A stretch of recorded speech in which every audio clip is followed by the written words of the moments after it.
कल कथा में कहा था। कई लोग हमसे कहते हैं गुरुजी हमने सुना है कि मंगलवार को ये नहीं करना चाहिए, कोई कहता है कि बुधवार को बाल नहीं कटवाना चाहिए, कोई कहता है गुरुवार को ये नहीं करना चाहिए, कोई कहता है शनिवार को ये नहीं करना चाहिए, कोई कहता है शुक्रवार को ये नहीं करना चाहिए, कोई के सोमवार को ये नहीं करना चाहिए। शिव महापुराण की कथा कहती है 7 वार मेरे शंकर के हैं। नक्षत्र शिव ने बनाया, काल शिव ने बनाया, पंचांग शिव ने बनाया, समय शिव ने बनाया, घड़ी शिव ने बनाया, इसलिए उसको महाकाल कहते हैं क्योंकि उसने काल बनाया, घड़ी बनाई, पल बनाया, नक्षत्र बनाया, सब कुछ उसने बनाया। रविवार उसका है, सोमवार उसका है, मंगलवार उसका है, बुधवार, गुरुवार, शुक्रवार, शनिवार, ये सब वार उसके हैं। शिव महापुराण की कथा कहती है, कोई कहता है कि हमें रविवार को ये नहीं करना, बुधवार को ये नहीं करना, सोमवार को ये नहीं करना, मंगलवार को ये नहीं करना। शिव महापुराण की कथा कहती है 7 वार तुम्हारी मर्जी पड़े वो करो, पर इतना याद रखो कि 7 दिन तुम्हारा मन पड़े वो करो, पर इतना याद रखो कि 7 दिन किसी के दिल को ठेस ना पहुंचे वो कभी ना करो। सब कुछ करो पर किसी का बुरा मत करो। तुम्हारा मन पड़े जो करो 7 दिन, पर किसी का बुरा मत करिए। क्यों? क्योंकि मान लो तुम 7 में एक दिन बाल नहीं कटाओगे तो क्या बहुत बड़े तपस्वी कहला जाओगे? मान लो एक दिन तुमने भोजन नहीं करा तो क्या तपसाधना कहला जाएगी? नहीं। शिव महापुराण की कथा कहती है, कोई कहता है मैं प्याज नहीं खाता, कोई कहता है मैं लहसुन नहीं खाता, कोई कहता है मैं ये नहीं खाता, कोई कहता है मैं वो नहीं खाता। निवेदन है, तुम कुछ खा रहे हो ना खा रहे हो उससे मतलब नहीं है, बस इतना याद रखो कि किसी का दिल मत दुखाओ और किसी का हराम का धन मत खा जाओ, बस इतना याद है। आप किसी का धन ना खाइए, आप किसी की प्रॉपर्टी ना खाइए, आप किसी का पैसा ना खाइए, आप किसी का वैभव ना खाइए। वो धन कैसे निकलता है, किस रूप में निकलता है, हम पहले भी कथा में कहे हैं। एक 2 भाई थे, 2 भाई सगे 2 भाई।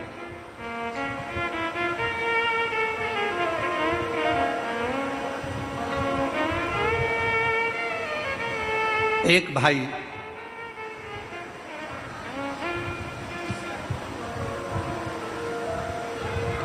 कुंवारा था, एक की शादी हो गई थी, घर में पत्नी थी, छोटा भाई था। भाई को एक बीमारी लग गई और भाई को बीमारी लगी और बीमारी लगने के बाद भाई उसके ऊपर खर्चा करने लगा। खर्चा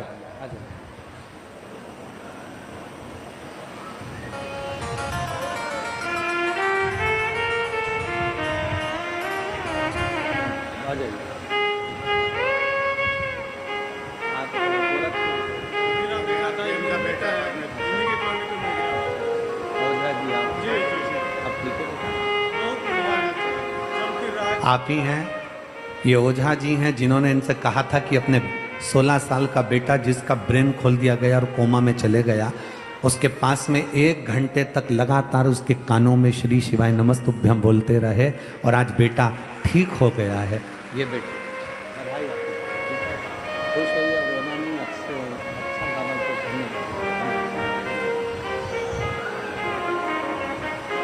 शिव तत्व है।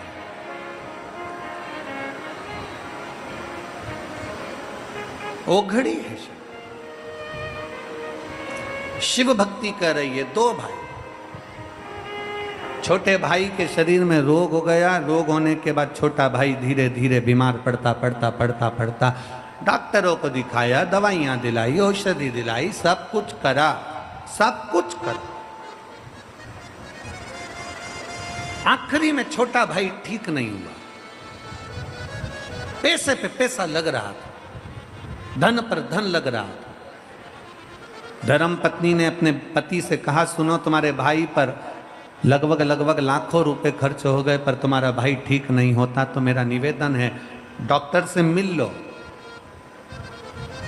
और डॉक्टर से मिलकर एक काम करो कि तुम्हारे भाई को धीरे धीरे कर कोई ऐसी दवाई दे दो जिससे तुम्हारा भाई, क्योंकि अब चल सकता नहीं, पड़ा रहता है, पलंग पर है, उसका जीवन बेकार हो गया, तो उससे तो उसके प्राण छूट जाए तो अच्छा। डॉक्टर से मिलो जाके।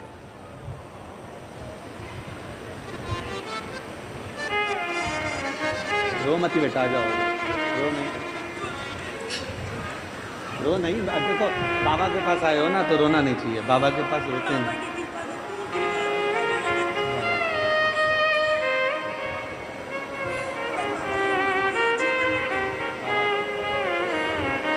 कह रही हैं मैंने पत्र में लिखा, एक बार तो प्राण छूट चुके थे, दूसरी बार ठीक हो गया, कुछ दिन बाद वापिस कोमा में चले गया, फिर वापिस मंदिर जाना चालू करा, तीसरी बार फिर कोमा में चले गया, और बाबा की कृपा से अब बेटा पूर्ण तरह से ठीक होकर बाबा की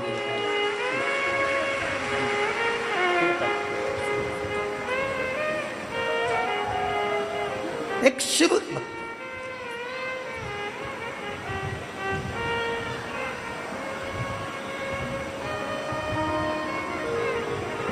बड़े भाई की पत्नी ने कहा कि अब इनका शरीर, तुम्हारे छोटे भाई का शरीर साथ नहीं दे रहा, डॉक्टर से मिलो और कोई ऐसी दवाई ले लो जिससे स्लो पॉइजन जैसा दे देकर, अगर अपन पॉइजन देकर मारेंगे तो लोग कहेंगे कि बताओ भाई को मार दिया।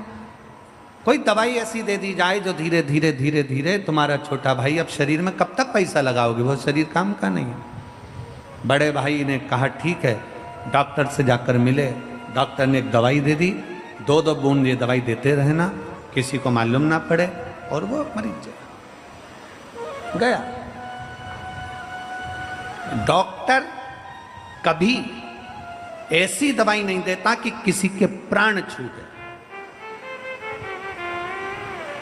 ये बड़ा भाई डॉक्टर के पास नहीं गया था, ये बड़ा भाई किसी हाकिम के पास पहुंच गया, किसी अन्य के पास पहुंच गया, और थोड़ा धन देकर उसी को डॉक्टर बनाकर उसी से धन देकर दवाई लेकर आ गया। डॉक्टर कभी बुरा नहीं करता।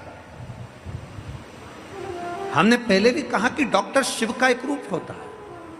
ये दवाई लाया, दवाई लाकर अपनी पत्नी को दी, पत्नी 2-2 बूंद डालती जाए, देती जाए, धीरे धीरे धीरे धीरे भाई मर गया। मर गया, प्रॉपर्टी पूरी हो गई, अपनी जमीन जायदाद अपनी हो गई, समय बीत गया। बड़े भाई के घर में औलाद नहीं थी, जैसे ही छोटा भाई मरा उसके 1 साल बाद छोटे भाई मरने के बाद में भाई की पत्नी को औलाद हो गई। औलाद हो गई, समय आया, समय आने पर बच्चा बड़ा हुआ, बड़ा होकर बच्चा और बड़ा हुआ, बड़ा होने के बाद में फिर उस बच्चे का विवाह हुआ। विवाह होने के बाद उसकी भी पत्नी आ गई, पत्नी आने के बाद फिर उसकी तबीयत उस बच्चे की खराब हुई। बच्चे की तबीयत खराब हुई तो बाप को मालूम पड़ा कि असाध्य रोग हो गया है, जो रोग समाप्त नहीं हो रहा। बाप अपने उस बेटे के पास में बैठा था, बहू रो रही थी, माँ रो रही थी, और बेटे के पास रोता रोता रोता रोता आंख से आंसू ढाल रहा, आंख से आंसू निकल रहे। भगवान तूने क्या कर दिया, मेरे बेटे को कौन सा रोग दे दिया, मेरे बेटे को कितनी बड़ी तकलीफ दे दी, भगवान तूने क्या कर दिया। अंतिम क्षण था, रो रहा था, तड़प रहा था, पूरा घर बिक गया, जमीन बिक गई, जायदाद बिक गई, बेटे को सही कराने में सारी जमीन जायदाद बिक गई, पूरा धन चले गया। तब बाप रोते रोते बोला, बेटा न अब तो कुछ भी नहीं बचा, तेरी माँ के जेवर तक चले गए, सब कुछ चले गया, अब तेरी पत्नी के तन के जेवर भी चले गए, पर तू ठीक नहीं हो पा रहा बेटा, तुझे क्या हो गया, कौन क्या कर गया, समझ में नहीं आता। तब आखिरी में शिथिल सा बेटा पलंग से उठकर बोला, भैया मैंने अपने हिस्से की प्रॉपर्टी पूरी अपने ऊपर खर्च करवा ली।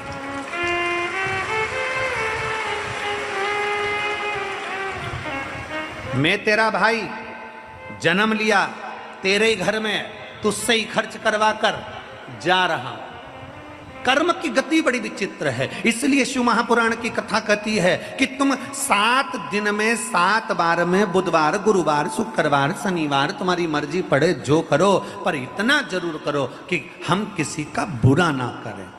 मालूम पड़े कि तुम लोगों का बुरा करते रहो और फिर विचार करो कि बुधवार को मैं ये नहीं करूँगा, गुरुवार को मैं ये नहीं करूँगा, शनिवार को मैं ये नहीं करूँगा, आज मेरा शनिवार, आज मेरा गुरुवार। महाराज शिव महापुराण की कथा कहती है, सातों वार मेरे शंकर के हैं, सारे दिन शंकर के हैं, हर घड़ी शंकर की है, हर पल शंकर का है, हर क्षण शंकर का है। बस निवेदन इतना है कि सातों वार में तुम्हारी मर्जी पड़े जो करो, पर इतना याद रखो कि किसी का बुरा मत करो, किसी के लिए अपशब्द मत कहो, किसी के लिए ताने मत दो, किसी को गाली मत। कर्म की गति का भोग हमें भोगना है।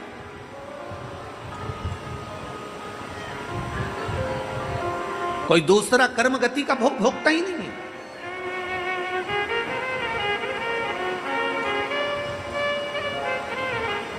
क्यों आते हैं इतने शिव भक्त? लाखों की संख्या में आप लोग आए हो, लाखों की संख्या में आप लोग आए हो और पूरी रात से आ रहे हो। पंडाल में जगह नहीं, धूप में बैठे हुए हो। किसी के पास छाता है, किसी के पास नहीं है, परंतु आप अपनी दरी बिछाकर रात भर बाबा का कीर्तन कर कर भोलेनाथ का नाम जप करते हुए पूरी रात से बैठे हो, एक जैसे इंतजार कर रहे हो। शिव पुराण चालू होगी, भगवान शंकर की कथा प्रारंभ होगी। क्या है शिव पुराण में? भगवान शंकर के सामने ईश्वर जी गोरा जी बनकर शिव पार्वती जब आकर बैठे, गणा और गोर बनकर शंकर पार्वती जब कथा सुनने के लिए बैठे, शंकर भगवान की कथा स्वयं शंकर सुनते हैं।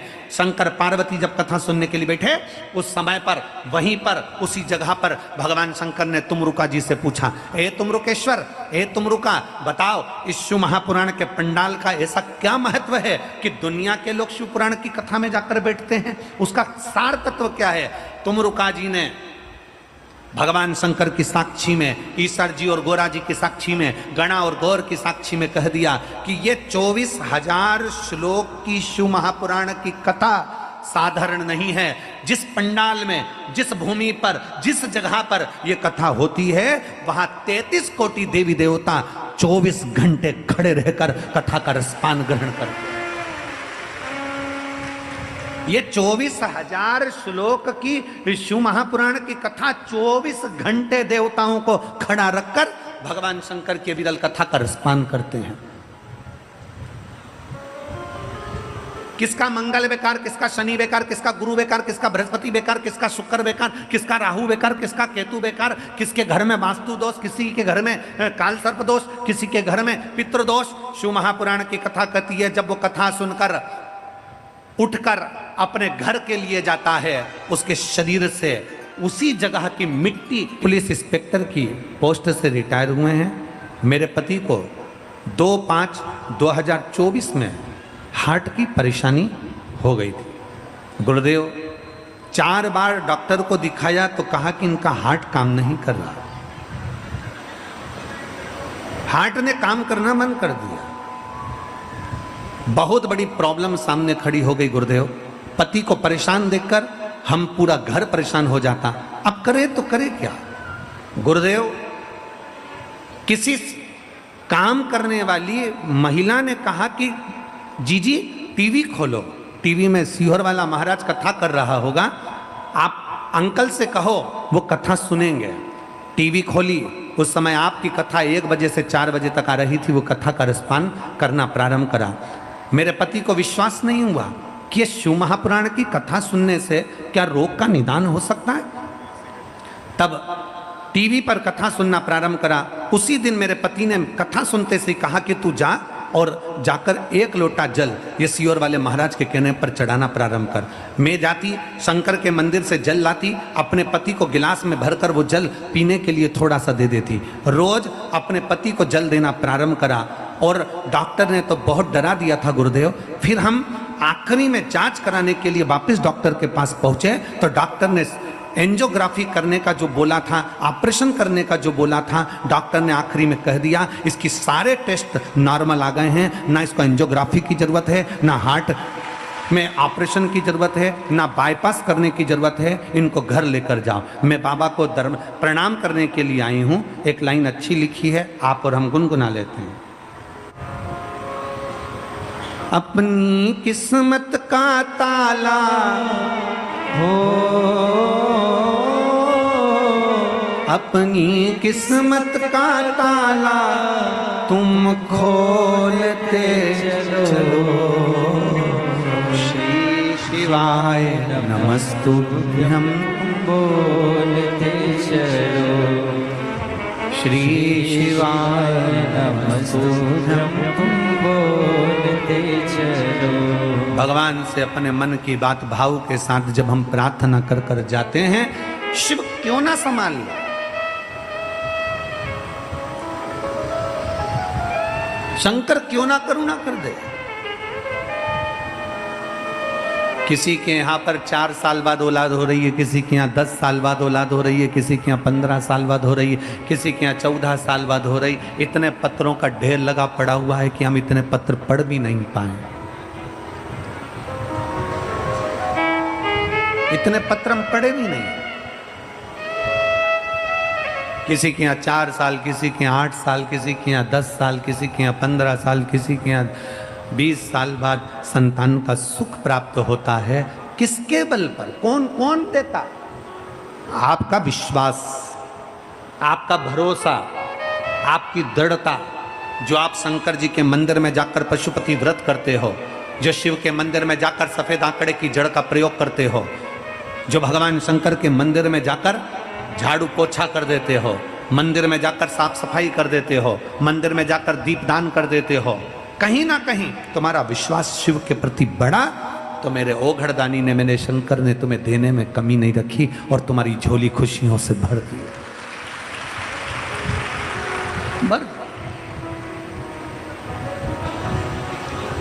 प्रतिदिन अच्छा सोचो, अच्छा विचारो, अच्छा करने का प्रयास करो। अच्छा सोचिए, अच्छा विचारिए और अच्छा करने का प्रयास करिए।